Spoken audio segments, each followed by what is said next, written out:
Ito, panoorin po natin ang galing at talino ni Congressman Kiko Barzaga. Supalpal ang mga buwaya. Yung sumasagot sa kanya, nag-uutal-utal pa. Ito, ang video. You're asking for the budget for 2026. It's 2,714,679. Your Honor. Okay. So 2,714,000,000, am I correct? Yes, Your Honor. That is, how much of an increase is that relative to the 2025 budget that was passed? That is 20% less, Your Honor. 20% less. So that means the budget that was passed in 2025 is around 3 billion. Is that correct? Yes, Your Honor. Okay. So 2.7 billion is a lot of taxpayer money. Could you please explain to the audience what exactly the PCO, can you provide a brief explanation to the audience of what are the tasks of the PCO?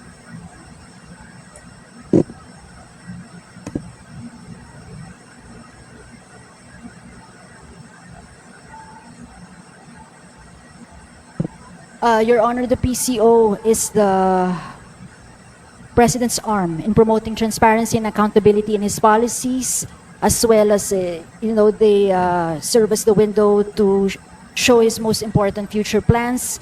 They ensure that all regions in the country have access to commercial media, and they provide the vital information for all the help the public can get for the government's policy. So is it purely for domestic or also for international purposes? For both, Your Honor. For both. Okay. And as you previously mentioned in one of the previous interpelators, there is a need for the budget due to ASEAN. What exactly will you be doing there? We are gunning for a seat, a non-permanent seat, because a UN Security Council seat, we could gain substantial influence by participating directly in decision-making in pressing global issues.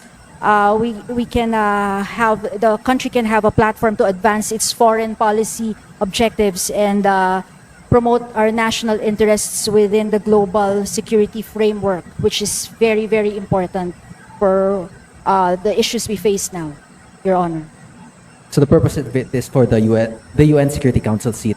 Will it be done through ASEAN? No, magkaiba yun, Your Honor. Of course, we will use the ASEAN, of course, to put us in a good light, in a way, to justify. Of course, if we are put in a good light, it is in a form of like a public relations, so we can showcase to the world why we should be nominated and elected for a seat in the UN Council, Your Honor. So the ASEAN is the necessary initial step in our country's publicity on the international stage, which would lead to a higher chance of getting the UN Security Council seat. No, we have already initiated, affirmed our hosting, our schedule. We are really scheduled to host for the ASEAN for 2026, Your Honor. And on what basis are you stating that hosting the ASEAN would increase our chances of getting a UN Security Council seat? Sorry, Your Honor, can you repeat your question? On what basis are you assuming that hosting the ASEAN and providing a successful event for the ASEAN would increase our chances of getting a UN Security Council seat? There's no assurance, complete assurance, Your Honor, if that is what you are asking. The ASEAN next year is a different one than for our bid for the UN Security Council seat. We are just putting our country in a good light, of course. Hindi naman po maganda na hindi rin po tayo being the host of the ASEAN in May. Hindi rin po maganda na hindi naman po natin ilalagay ang sariling atin in the best possible light po, Your Honor. Okay, but my question still remains, is the budget for the ASEAN or for the purpose of securing a UN Security Council seat? Your Honor, it's mostly ASEAN. Sa ASEAN po, yung budget po ng PCO, Your Honor. So the potential of securing a Security Council seat is only speculation, it's only a bonus if ever we were to succeed. Magkakasama po sila. Of course, again, it's no guarantee. Bid lang po natin yun sa yung UN Security Council non-permanent seat, Your Honor. But if there is a direct correlation, or if you're unsure if there's a direct correlation to our success in ASEAN to the UN Security Council seat, then you're just basing it purely on speculation. You cannot base such a large budget of 2.7 billion on speculation whether or not we would get the UN Security Council seat. With the indulgence of the Honorable Kiko Barzaga, if he may allow me, just to align everything. I believe the sponsor mentioned the total budget of the PCO, including its attached agencies and corporations, and that's the more than 2 billion. Can the distinguished sponsor confirm this? Can the distinguished sponsor confirm it? It's the total budget of the PCO, including attached agencies and corporations. Yes, Okay. yes, Your Honor. Yes. However, incorporated in the budget, as the concern of the Honorable Barzaga has stated earlier, is a budget for the ASEAN. Does this mean that the Philippines is hosting ASEAN meetings and gathering? Yes, Your Honor. We have 167 clusters of meetings for the ASEAN. Okay, So and for would that, be just for to the bulk. clarify the Honorable Barzaga's question, how much within the budget of the PCO will be allocated for the ASEAN? Maybe a ballpark figure. And am I correct, Honorable Kiko Barzaga? That's the contention that you would like to pursue.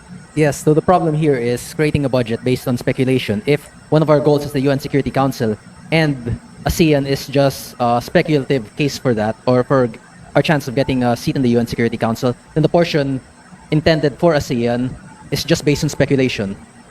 Well, with the indulgence of the distinguished sponsor, actually the ASEAN is a different entity. The UN Security Council is a seat that every country aspires, but there's no corresponding budget for that. The ASEAN is a platform where all governments can talk to each other, lobby with each other, and put forward the interests of our country above our neighboring ASEAN countries. That- Distinguished sponsor, please That is proceed. correct. For clarity, the Deputy Speaker has clarified everything, Your Honor. Okay, so it is completely separate that our purposes for hosting the ASEAN is not directly connected to our desire for UN Security Council seat. Am I correct? Can you repeat that again, Your Honor? Sorry. Our purposes and our budget allocation for the hosting of ASEAN is not directly connected to our desire for a UN Security Council seat. That is correct, Your Honor. Okay. That is a different occasion, Your Honor. It's a different. Okay. What percentage of the PCO proposed budget would be spent on ASEAN?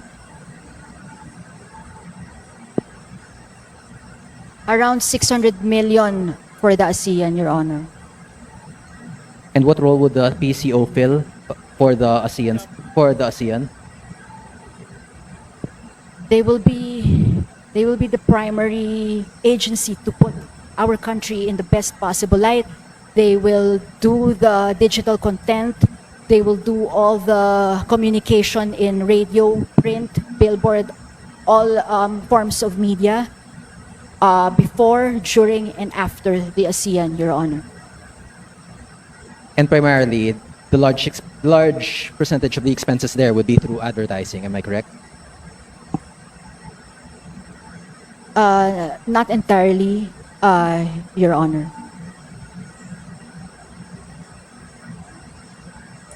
What percentage would be through allocated to advertising for the ASEAN?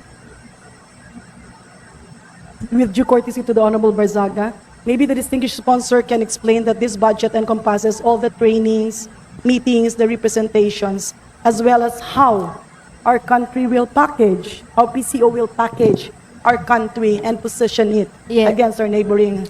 Yes, Your Honor, we will have all kinds of meetings, clustered meetings, and it will really entail a lot of expenses, professional services. We have representation expenses. International media will come in. International media centers will be put up, so that will constitute the bulk of all that expense, Your Honor. So we will also be paying for the expenses of international media arriving here. Your Honor, we will be the hosts, so it's automatic that we will, of course, as the hosts, we will have to do Just- expenses for that. And how much are we expected to spend on that? As was said, Your Honor, as I mentioned, advertising expense, representation expense, media clusters, a lot of media cluster groups will be conducted. International media will come in. Those kinds of things, Your Honor. Just to clarify, the international media coming in are guests. We don't pay for them, we don't spend for them, but we provide food for them. This is that the For the International Media Center, Deputy Speaker, Your Honor. so basically the ASEAN is a platform to put forward all the interests of our country, including collaboration. And we laud the distinguished sponsor. Yes, Your Honor. Yes, Your Honor. The Deputy Speaker has put some clarity in all that, Your Honor.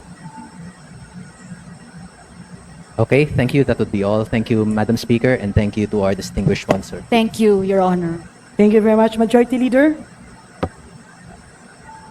Madam Speaker, next to interpellate the sponsor, I move to recognize the Honorable Percy Sendanya from Party List Akbayan. The Honorable Percy Sandanya of Party List Akbayan is hereby recognized. Magandang gabi po, Madam Speaker. Magandang gabi po sa ating distinguished sponsor. Yan. Yan ang dapat na talagang maging congressman. O ayon dito kay Buddy Lunas, yan ang Gen Z, talino at sistema. Yan ba ang may something? Ay yung mga namimersonal sa kanya, wala namang patunay yun. Hindi naman din mga doktor yun. Itong pamamaraan ni Congressman Kiko Barzaga, kung paano niya harapin yung mga buhaya, kitam, effective, di ba? Dapat ang sitahin nyo yung mga ibang congressman na hindi natin alam kung natutulog lang dyan, may nagawa ba? O sabi ni Cooper Martinez, hindi mapakali yung babae, suot ng salamin, ilagay sa ulo, tatanggalin. Ay kita nyo naman kung paano magtanong ang isang magaling na congressman. Sabi ni Banana Republic, magaling yan ng congressman kahit bata pero marunong at matalino. Di ba? Sabi ni Mosley, grabe ang batang to, ang tapang, halos atakin ang gabuhaya. Pansin nyo, sa dami ng congressman na nandyan, isa ito. May mga iba din naman na talagang nagsasalita na dyan tungkol po sa nangyaring korupsyon. Pero mas matindi to, si Congressman Kiko Barzaga. Wala siyang kinakatakutan kung tanggalin man siya dyan sa pagiging congressman, basta pinanindigan niya kung ano yung naumpisahan niya para lang sa taong bayan. Hanggang dito lang, thank you.